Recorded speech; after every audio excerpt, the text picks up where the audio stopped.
ओम नमो भगवते वासुदेवाय नमः। हरे कृष्णा, राधे राधे। आज की इस वीडियो में हम सुनेंगे श्री स्कंद पुराण के वैशाख महात्म्य के नारद और अम्बरीश के संवाद में वायु शाप कथन नाम का 19वां अध्याय। हमने प्रथम 18 अध्याय अपने YouTube चैनल पे अपलोड कर दिए हैं, कृपया करके आप उन्हें भी अवश्य सुने।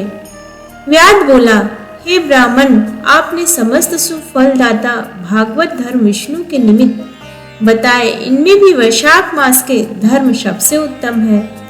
तो हे प्रभु, वह विष्णु कैसे हैं और उनके लक्षण क्या हैं, उनका परिमाण क्या है और कौन लोग अपने सद्भाव से उन्हें जान सकते हैं? वैष्णव धर्म क्या है जिनसे विष्णु भगवान प्रसन्न होते हैं? हे महामते, यह सब मेरे सामने कहिए, मैं आपका किंकर हूँ। जब व्यास ने इस प्रकार पूछा, तब वह मुनि जगत के ईश अनामय नारायण को नमस्कार कर फिर कहने लगे।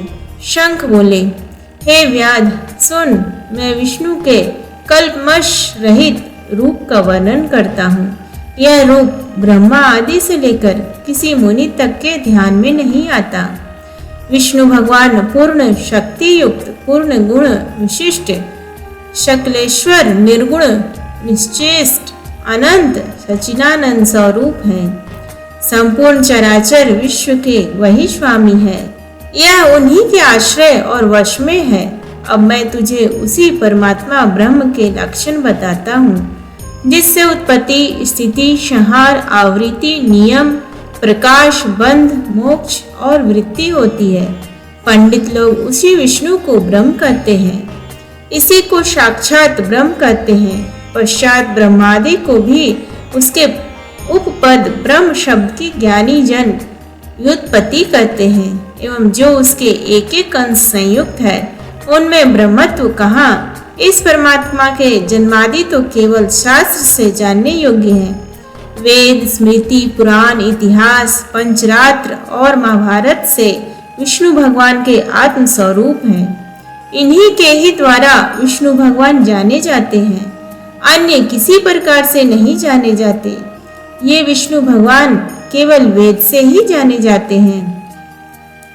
वेद वैद्य सनातन नारायण भगवान इंद्रिय, अनुमान और वर्क द्वारा जानने में नहीं आते हैं। इसी के जन्म, कर्म और गुणों को जानकर प्राणी मोक्ष पाते हैं और उसके अधीन रहते हैं। क्रम से विष्णु का महात्म्य शतिशय हो है। ऐसे ही देव, ऋषि, पिता और माता एक एक में शक्ति स्थित रहे हैं। प्रत्यक्ष, आगम व अनुमान से बल, ज्ञान और सुख में प्रथम मनुष्य को उत्तम जानो, फिर ज्ञानादि द्वारा आवृत राजा को 100 गुना अधिक जानो। इनमें तत्वाभिमानी देवताओं को 100 गुणाधिक जाने। तत्वाभिमानी देवताओं से भी सप्तऋषि बड़े हैं। सप्तऋषियों से अग्नि, अग्नि से 6 सूर्यादि, सूर्य से बृहस्पति, बृहस्पति से वायु, वायु से इंद्र, इंद्र से पार्वती, पार्वती से जगत गुरु, महादेव शंभु से बुद्धि देवी और बुद्धि से भी प्राण बलिष्ठ है। प्राण से अधिक कुछ नहीं, प्राण में ही सब है। प्राण से ही संसार स्थित है और ये संपूर्ण जगत प्राणात्मक है। सब प्राण से प्रोत है और प्राण से ही सब जगत विस्तृत है। नील मेघ के समान प्रभा युक्त सब का आधारभूत इसको शूद्र कहते हैं। लक्ष्मी के कटाक्ष मात्र से इनकी स्थिति है। तब व्यास बोला, तो वह लक्ष्मी देव विष्णु भगवान की एकमात्र कृपा पात्र है। विष्णु भगवान से अधिक या समान कोई नहीं है। जीव में इस प्राण नाम शूद्र कैसे हुआ? हे ब्राह्मण, मेरे सामने इसका निर्णय कहो। परमात्मा प्राण से अधिक कैसे हैं? शंख बोले, हे व्यास, जो निर्णय तू पूछता है वह सुन। मैं संपूर्ण जीवों द्वारा प्राणाधिक्य के उद्देश्य से कहता हूँ। प्राचीन काल हुए, इसमें सनातन नारायण भगवान ने कमल योनि में ब्रह्मादि देवता रचकर कहा, मैं ब्रह्मा को तुम्हारा राजा बनाऊंगा और जो कोई तुम में सर्वश्रेष्ठ हो उसे तुम युवराज बनाओ, परंतु वह शील, शौर्य और औदार्य आदि गुणों से युक्त हो। जब भगवान ने ऐसा कहा तो देवता इंद्र के पास जा आपस में विवाद करने लगे कि हम होंगे। सब विवाद करते करते कोई बोले सूर्य सब में परे हैं, कोई कहने लगा इंद्र सब में परे हैं, कोई चुपचाप खड़े रहे। जब वे किसी प्रकार से निर्णय नहीं कर सके तब नारायण के पास गए। तब सब देवता नमस्कार कर हाथ जोड़ उनसे कहने लगे, हे महाराज, हमने आपस में बहुत विचार किया, परंतु हमें कोई भी अधिक श्रेष्ठ नहीं दिखाई देता है। अतः हे प्रभु, आप ही इसका निर्णय करके हमारे संशय को दूर करिए। देवताओं ने जब यह प्रश्न किया तब भगवान हंस कर कहने लगे कि मेरे विराट रूप शरीर में से जिसके निकलने से शरीर गिर पड़े और फिर उसके प्रवेश होने से खड़ा हो जाए, वह सब देवताओं में अधिक श्रेष्ठ है और कोई भी नहीं।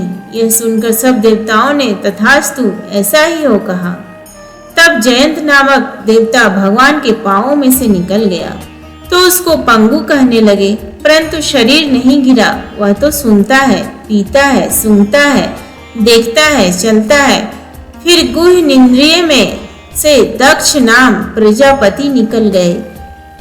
तब उसे पढ़ कहने लगे, परंतु देह न गिरा। पूर्ववत सुनता, पीता, बोलता, सूंघता, देखता और चलता रहा। फिर हाथों से संपूर्ण देवताओं का स्वामी इंद्र निकला। तब इसे हस्तहीन कहने लगे, परंतु शरीर नहीं गिरा। वह पहले की तरह ही सुनता, पीता, बोलता, सूंघता रहा। तत्पश्चात नेत्रों से जब तेजस्वियों में श्रेष्ठ सूर्य निकला तब उसे काना कहने लगे, परंतु देह नहीं गिरा। पूर्ववत सुनता, पीता, बोलता रहा। फिर नाग से अश्विनी कुमार निकल गए। तब उसे नासिका रहित कहने लगे, परंतु देह न गिरा। पूर्ववत सब कृत्य करता रहा। फिर कानों से दिशा निकली, परंतु देह न गिरा। फिर इसे बहरा कहने लगे, परंतु मृत न कहे। फिर जिह्वा से वरुण निकल गया तो उसे अर्सज्ञ कहने लगे, परंतु देह न गिरी। पूर्ववत जीता, चलता, खाता, जागता और श्वास लेता। फिर वाणी से बागेश्वर अग्नि निकला। तब उसे गूंगा कहने लगे, परंतु देह न गिरी। पूर्ववत सब काम करती रही। फिर मन को चैतन्य करने वाले रुद्र मन से निकल गए तो उसे जड़ तो कहने लगे, परंतु देह न गिरी। पूर्ववत चलती रही। फिर प्राणों के निकलते ही उसे मृत कहने लगे। तब देवता विस्मित हो कहने लगे, जो कोई हम में से इस गिरी हुई देह के उठाने में समर्थ होगा वही सर्वश्रेष्ठ है और वही युवराज होगा। ऐसी प्रतिज्ञा कर क्रम से प्रवेश करने लगे। प्रथम जयंत ही चरणों में प्रविष्ट हुआ, परंतु देह नहीं उठी। दक्ष गुह इंद्रिय द्वारा प्रविष्ट हुआ, परंतु देह न उठी। इंद्र हाथों में प्रविष्ट हुआ, परंतु देह न उठी। सूर्य नारायण नेत्रों में प्रविष्ट हुए, परंतु देह ज्यों की त्यों पड़ी रही। इसी तरह दिशा नेत्रों में, वरुण जिह्वा में, अश्विनी कुमार नासिका में, अग्निवाणी में, रुद्र मन में प्रविष्ट हुए, परंतु देह फिर भी न उठी। सबसे पीछे प्राण घुसे तो प्राणों के प्रवेश करते ही शरीर उठ खड़ा हुआ। तब देवताओं ने निश्चय किया कि प्राण ही समस्त देवताओं का आधीश्वर और व्यापक है तथा बल, ज्ञान, धैर्य, वैराग्य और जीवन में भी यह सबसे अधिक, अतएव प्राण को ही युवराज बनाते हैं। उत्कृष्ट स्थिति के हेतु से सामवेद का गान करते हुए इसी हेतु से स्थावर और जगमांतक यह विश्व प्रमाणात्मक है। पूर्ण अंशों करके संयुक्त और बलाढ्य यह गान सब जगत का पति है। प्राणहीन जगत कुछ भी नहीं है और बिना प्राणों के वृद्धि भी नहीं है। बिना प्राणों के कुछ स्थिति नहीं है, न संसार में कुछ रहता ही है। इसीलिए प्राण संपूर्ण जीवों में अधिक बलवान है और सब जीवों का अंतरात्मा है। प्राणों से अधिक यह सामान न शस्त्रों में था, न पहले कभी कुछ देखा न सुना है। भिन्न भिन्न कार्यों को संपादन करने का साधन एक प्राण ही अनेक प्रकार से होता है। अतएव प्राण के उपासक प्राणों को ही सर्वश्रेष्ठ मानते हैं। यही अपनी लीला से संपूर्ण जगत के रचने, संहार करने और पालन करने में समर्थ है। शेष शिव और इंद्रादि जड़ और चैतन्य कोई भी वासुदेव के अतिरिक्त भगवान का पराभव नहीं कर सकता है। यही प्राण सर्वदेवात्मक और सर्वदेवमय व्यापक तथा वासुदेव भगवान का अनुवर्ती और विष्णु का वशीभूत है। यह वासुदेव की प्रतिकूलता न कभी सुनता है न देखा है। अन्य इंद्रादि सब देवता प्रतिकूल करते भी हैं, परंतु सर्वअंतर्यामी प्राण कभी भी प्रतिकूल नहीं करता है। इसी से पंडित जन प्राण को ही विष्णु का बड़ा सहायक कहते हैं। विष्णु भगवान का ऐसा महात्म्य और लक्षण जानकर जैसे सर्प जीर्ण केंचुली को त्याग देता है, उसी प्रकार पूर्व जन्म अनुबंधन शरीर त्याग कर नारायण के समीप परम धाम को जाता है। शंख मुनि के ऐसे वाक्य सुन व्याध अत्यंत प्रसन्न हुआ और उसने विनती भाव से फिर पूछा, हे ब्राह्मण, जगत गुरु महानुभाव सर्वेश्वर, प्राण की महिमा संसार में कहीं भी विदित नहीं है। देवता मुनि राजा और महात्माओं की महिमा तो पुराण और आलोक में बहुत सुनाई देते हैं। हे भगवान, यह मेरे सामने कहो, इस बात को जानने की मेरी बड़ी इच्छा है। शंख बोले, प्राचीन काल में प्राण देवाधिदेव अनामय नारायण भगवान का अश्वमेघ द्वारा यजन करने के लिए गंगा तट पर गया। वहाँ बहुत से मुनियों को संग ले हल से भूमि को शुद्ध करने लगा। वहाँ एक पृथ्वी के नीचे गुफा में कण्व नाम के महात्मा समाधि लगाए हुए बैठे थे। वह हल से बाहर खींच आए, तब क्रोध करके वह प्राण को अपने सामने स्थित देख शाप देते हुए बोले, अब तेरी महिमा तीनों लोक से जाती रहेगी और विशेष करके भूलोक में तुझे कोई नहीं मानेगा।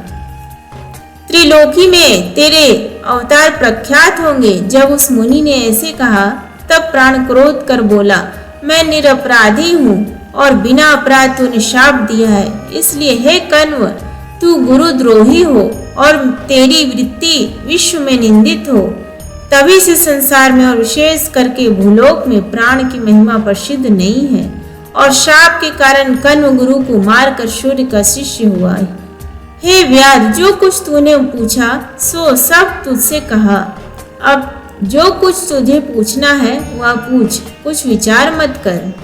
दोस्तों, उम्मीद करती हूँ आपको आज का ये वीडियो पसंद आए तो प्लीज़ वीडियो को लाइक और शेयर करें और चैनल को सब्सक्राइब करना ना भूलें। धन्यवाद।